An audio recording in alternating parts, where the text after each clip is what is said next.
You've stared up at the night sky and felt small, wondered if there's more out there, or if we're truly alone. But what if the universe isn't just out there? What if it's already in you? Every atom in your body was forged in the heart of a dying star. And one day, you might return to the stars in the most extreme way imaginable. Today, you fall into a black hole. You're not reckless. You're a scientist, maybe from Caltech, MIT, or NASA's Jet Propulsion Lab, sent to study the edge of the unknown, orbiting a sleeping giant.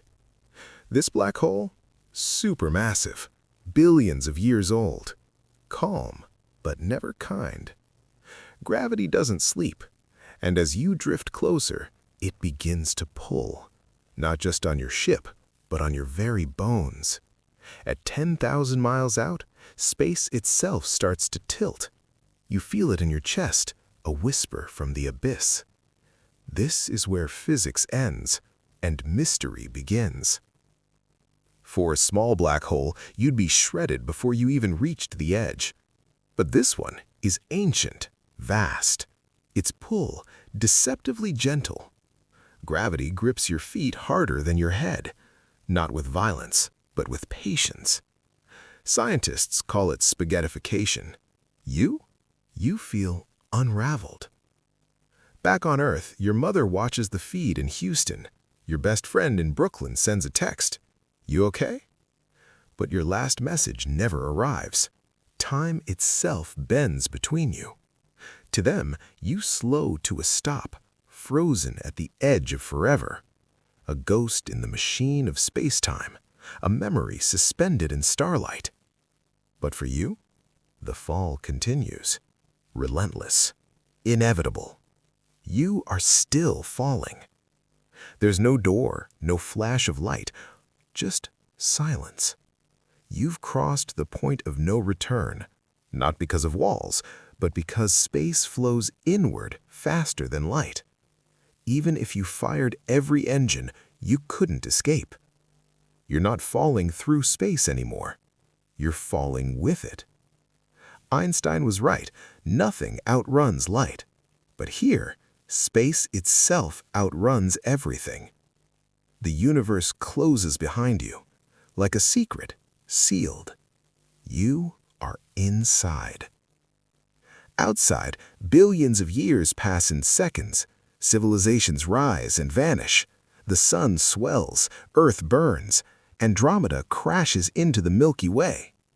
But for you, only minutes remain. Because here, time becomes space, and space becomes time. Forward no longer means future. It means toward the singularity. Your memories flash, not in order, but in meaning. A birthday, a goodbye, a first kiss, all pulled toward the same point. At the singularity, our equations break. General relativity says infinite density. Quantum physics says that's impossible. And so, physics falls silent. You've reached the edge of knowing. But what if the singularity isn't an end? What if it's a bridge, a cosmic tunnel to somewhere else? Einstein and Rosen imagined it. Black holes connected to white holes, fountains of matter in another universe, another time. It's unproven, wildly speculative, but so was relativity once. Maybe your atoms don't vanish.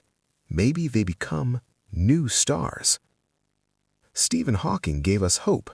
Black holes aren't eternal prisons. Over trillions of years, they whisper themselves apart. Particle by particle, they leak light back into the void. This is Hawking radiation, the universe's quiet act of remembrance.